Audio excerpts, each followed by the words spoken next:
اعوذ بالله من الشیطان الرجیم. بسم الله الرحمن الرحیم. چیزی باست که سخنرانی خود را آغاز نمایم با دکلمه زیبای در وصف خداوند بزرگ و رحیم.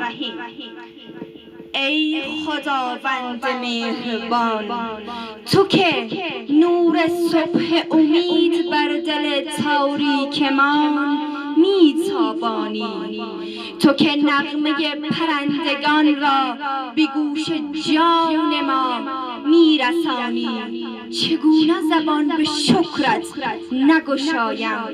تو بگو ای خداوند بزرگم. ای خالق به همتا، در برگ سبز درختان، در موج رقصان دریا، در صدای نسیم که نوازشگر دشت هست، من تو را میبینم. تو که در سکوت شبانه‌ای که قلبها را به آرامش میرسانی، تو در اشک‌های شوق و در لبخندهای بی‌دلیل هستی. تو با ما هستی همیشه و در هر کجا. درود و صلوات بر خاتم انبیا محمد مصطفی ابرمرد تاریخ صلوات بلندی بگویید. اللهم صل علی محمد و آل محمد. اما بعد حضور سبز یکایک شما دانش آموزان، ستارگان علم و دانش، کسانی که در تاریکی و دنبال روشنایی هستین را خیر مقدم عرض می نمایم. من شفقه محمدی مفتخرم که امروز در جمع با شکوه شما نخبگان علم و دانش قرار دارم و سخنرانی می کنم. امروز می خواهم در رابطه با عنوان سخنرانی نمایم که در زندگی من و شما به شدت مهم هست. عنوانی که من و شما را به جهانیان نشان می‌دهد، عنوانی که توسط آن ما می‌توانیم دنیای از اذهان و قلب‌ها را جذب نماییم. به نظر شما خوبان روزگار این عنوان چی می‌تواند باشد؟ آری، این عنوان چیزی نیست جز سخن گفتن. سخن گفتن تنها مجموعه از واژگان نیست، بلکه ابزاری است که میتوان قلبها را فتح کرد، ذهنها را بیدار کرد و حتی مسیر زندگی انسان را توسط آن میتوان تغییر داد. در طول تاریخ بزرگترین دانشمندان، متفکران و پیامبران این را ثابت کردند که ما میتوانیم توسط سخن گفتن خود تمام بشر را راهنمایی نماییم و تمام انسانها را از جهل و نادانی به علم و دانش و کمال برسانیم. در ابتدا چیزی باست که باید گفته شود که سخن گفتن چیزی فراتر از تلفظ واژگان می باشد.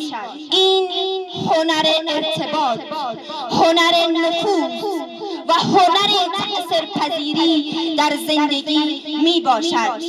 یک سخنران بزرگ همانند نقاشان که با نقاشی بازی می کند با کلمات همواره بازی می کند و یک دنیای جدید، دنیای پر از امید، پر از شادی را در جهان هدیه می کند. یک سخن عالی می تواند دلها را زنده کند، یک کشور را متحد کند و حتی تاریخ را تغییر بدهد. ثانیاً کلمات شما بیشترین قدرت را دارد. هر کلمه‌ای که بر زبان می‌آوری می‌تواند سازنده و یا ویرانگر باشد. یک جمله خوب می‌تواند انسان‌ها را نجات بدهد، در صورتی که یک جمله بد و یک جمله نادرست می‌تواند قلب‌ها را شکست بدهد. این را بدانید که سخن گفتن شما مهمترین چیزی است. آیا هنوز فکر کرده اید یا کشف کرده اید که مخترعان بزرگ جهان وسیله را بسازد که از دور تمام استعداد انسانها را به جهانیان نشان بدهد؟ نه خیر، امکانش نیست. خداوند بر تو زبان اعطا کرده است که توسط این زبان بتوانی خود را، استعداد خود را، توانایی خود را و اهداف خود را به جهانیان نشان بدهی. خداوند بر تو زبان اعطا کرده است که بگویی در مورد چی؟ در مورد خواسته ها، اهداف، رویاها و تمام چیزی که در ذهن داری. پس یاد بگیر که چگونه از زبانت استفاده کنی. یاد بگیر که این زبان چقدر اهمیت دارد. و اما سوال بسیار مهم اینجاست که بله، من دوست دارم سخن بگویم اما یاد ندارم چگونه سخن بگویم.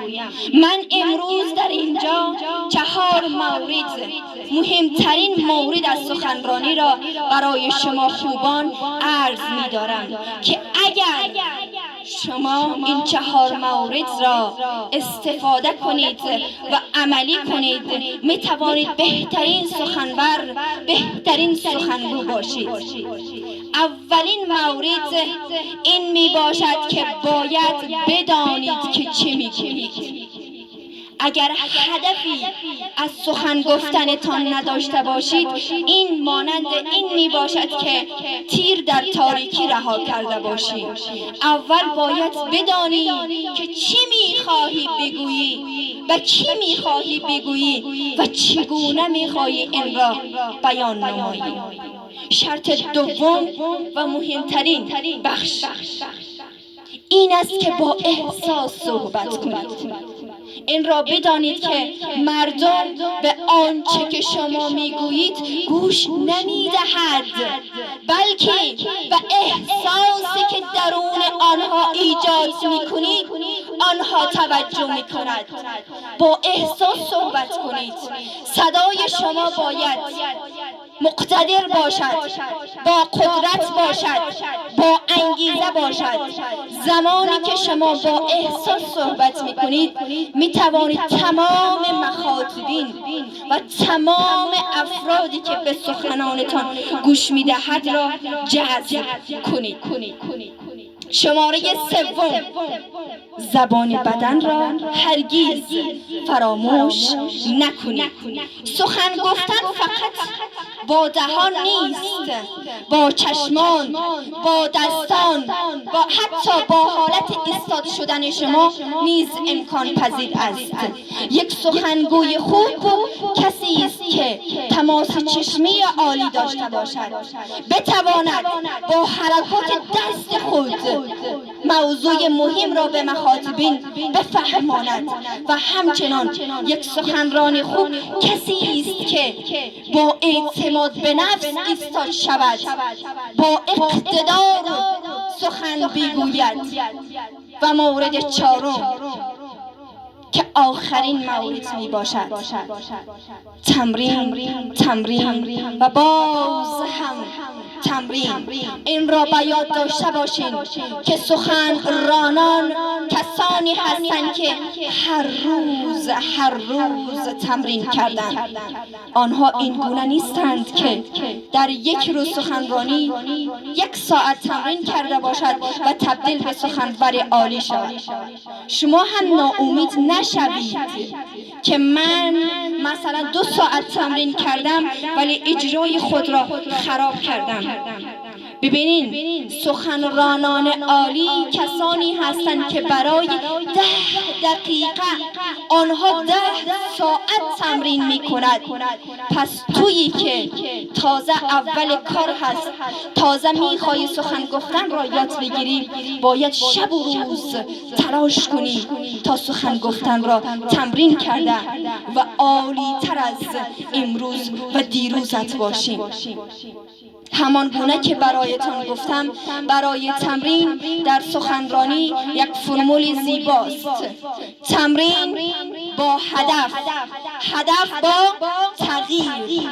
باید این را استفاده کنید در تمام امور تمریناتان. تا اکنون فهمیدین که سخن گفتن چقدر مهم و ارزنده هست.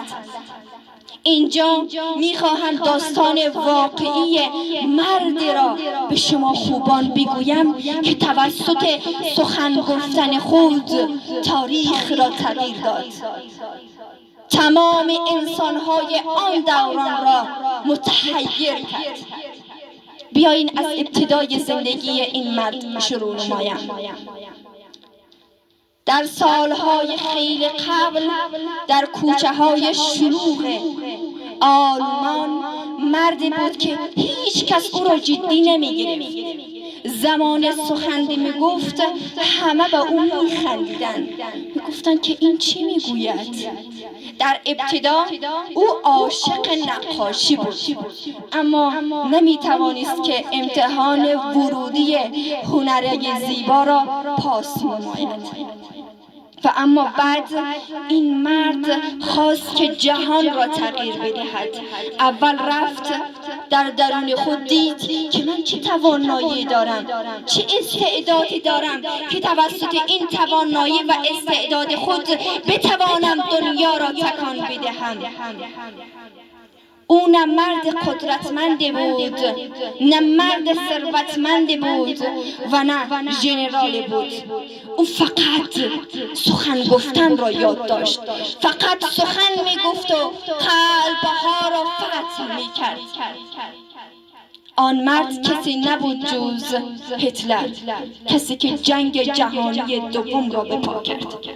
در اوایل سال 1919 میلادی، بعد از جنگ جهانی اول که آلمان شکست خورده بود، خیلی فقیر شده بود، تمام مردم آلمان به فقر به سر می بردند و هیچ کس نبود که آنها را متحد بسازد، هیچ کس نبود که مردم را جمع کند. در آن اوایل آقای هیتلر تصمیم گرفت که یک سخنرانی نماید. البته اولین سخنرانیش در جمع بزرگ نبود، در جمع کوچیک بود. چگونه سخنرانی کرد؟ در ابتدا از درد، از رنج، از غمهای مردم خود گفت. بعد چی کار کرد؟ از غرور از دست رفته آلمان که در جنگ جهانی اول از دست داده بودند گفتند و بعد کم کم چشمانش برق زد، صدایش را پر از قدرت کرد و مشت آهنی خود را در هوا بلند کرد و گفت: آهای مردمم، شما مستحق این فقر، مستحق این ناامیدی نیستین. بر برخیزیم. و بعد از آن سخنرانی او تبدیل به کسی شد که هر کجا از او سخن میگفت. ببین سخن گفتن چقدر فایده دارد، چقدر مفید هست. کسی که دیروز یک فرد عادی بود امروز تبدیل شده است به کسی که در کوچه و بازار از او سخن میگوید. و بعد هتلر فهمید که من چه غوغایی میتوانم با صدایم ایجاد کنم. مردم بیشتری را جمع کرد.